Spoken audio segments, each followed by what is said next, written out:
Masarap ang pagkain dito sa Resto de Bisaya. Resto de Bisaya. Tag 1 KD lang. Merong ano? Inihaw na hita ng manok. Merong tilapia. May pusit tayo ha. May pusit din, may pusit. Ano pusit yung kaya? Pusit to galing sa Florida. Galing daw Florida. Meron ding adobong pusit, oh. Bagong luto, bagong luto. Yung pusit. Kuya, giblagi mo po siya. At ito, sarap nito, oh. Yung kare-kare na lang. Giblagi ko yan ang sudan. Lahat masarap dito.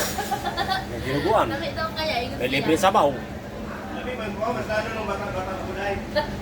May buttered shrimp. Kami nagkandara pa. Tag 1 KD lang. May galing Isang ulam, isang kanin, may sabaw. In-order mo sa Resto de Bisaya. Ano?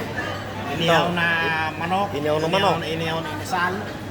Tapos may konting, nilagyan ng konting kare-kare. May sabaw ng kare-kare. Napakasarap.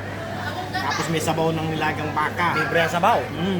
Ayan, ano yan, hindi yan na cube lang na sabaw. Taba talaga yan. Lilaga talaga. Nilaga. Tapos may libreng May ano iced pa? tea. Iced tea. Saka may ano pa. May straw. Tapos yung may sausawan na May sausawan yung na. inasal, oh. Inihaw na yan manok, masarap yan, oh. Ano, Sol? Ayan, oh.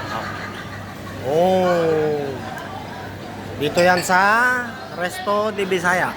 Dito sa may Old Souk. Sa ibaba ng Old Souk. Ang dami nila ritong pipili ang ulam. Ang sasarap pa, 1 KD lang. Isang ulam, isang kanin, may sabaw, may juice. Solve.